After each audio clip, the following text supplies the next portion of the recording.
Hi, welcome to the Tuesday Chat with Nat in the Healthy Entrepreneur series.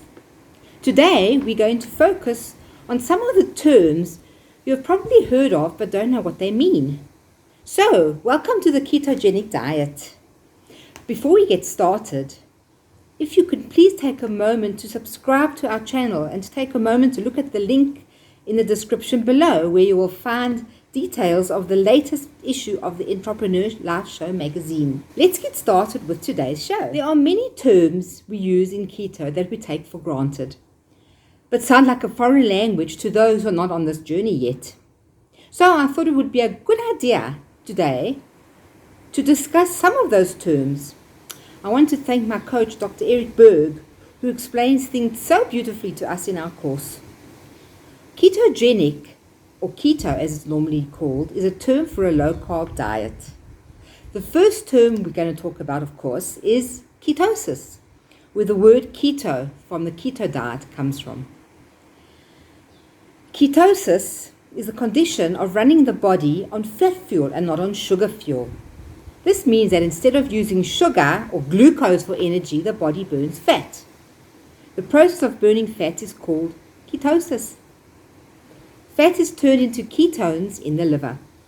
It's a better fuel source than glucose, and it burns for a lot longer. For example, if you have a petrol car, the petrol comes in, car goes quickly, smoothly, but you have to fill up very quickly.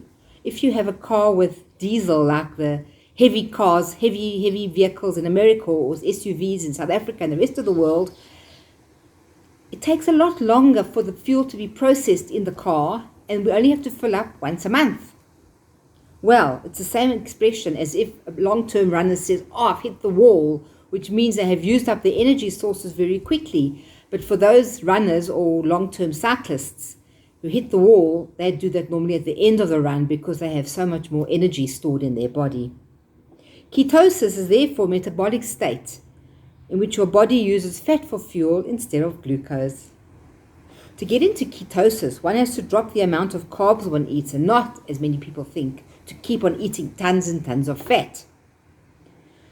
The carb intake should drop between 20 and 50 grams of carbs, which is quite low when you think that 2 slices of bread is already 26 grams of carbs. In fact, bread is very high in carbs. A single slice of white bread has 13 grams. Your body breaks carbs down into glucose, which leads to an increase in the blood sugar levels. When the body goes from using sugar as fuel to using fat as its use, it goes into what is known as a state of keto adaptation. So the body is now in between using the sugar and the fat. And it takes a while for the body to get used to using the fat once the glucose has been used up in the body. It goes into a state of transition to use up all the sugar in the body, and the stored glucose is known as glycogen. So this has to all be used up before the fat can be started to be used in the body. And this can take a few days, and for some people it can even take a month. Often what happens is during this process one starts losing nutrients or something that come out because now a lot of the water that's holding all the carbohydrates in the body comes out, and together with that comes out a lot of the nutrients and the supplements, which we need to then start supplementing, which we can talk about in a future talk if people are so interested. However, if one cheats and has some sugar again, this throws the whole process out and it can put you back for a couple of days. So what are carbohydrates normally called carbs? Carbs are in most things: fruits, vegetables, sugar, fructose, as well as in grains and processed foods.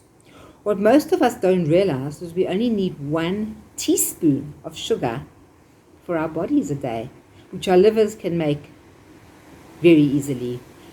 Can you believe that the average person has about 20 teaspoons of sugar per day with a Western diet? Now, what about intermittent fasting, you may ask? That is a term that people are always asking. What is intermittent fasting? Do I have to not eat or drink for days on end? No, intermittent fasting is what somebody is doing already.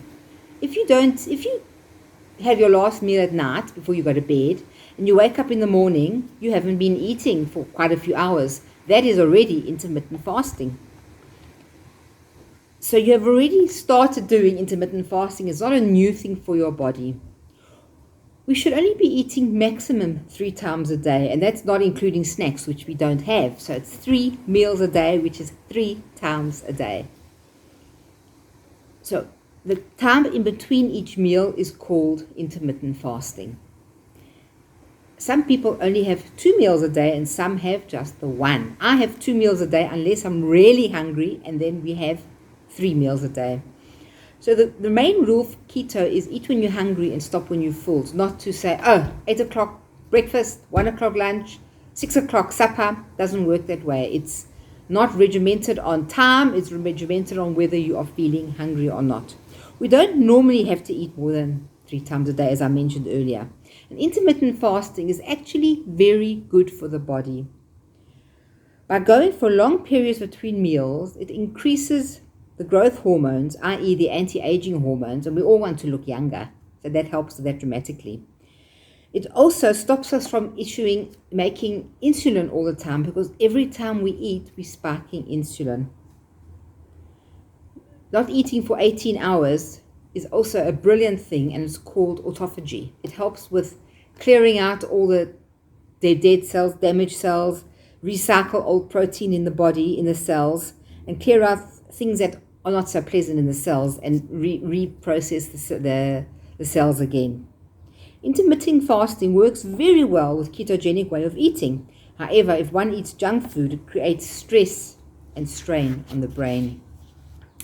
Another thing people don't understand is diabetes. There are 2 types of diabetes.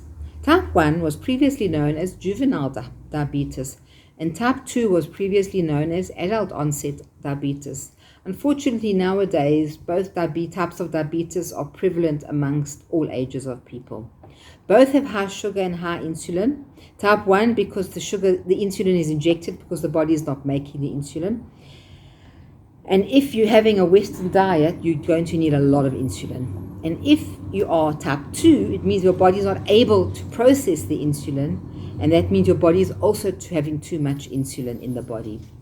I hope this has helped you to understand a few of the terms that we are having to be using in the next few weeks for the keto way of eating. If you have any questions, please drop me a note. Thank you for watching. If you like this video, give it a thumbs up. Please subscribe to gain more videos like this, and comment down below which terms you now find easier to understand. My name is Natalie, and tune in, same time, same place next week. Bye for now.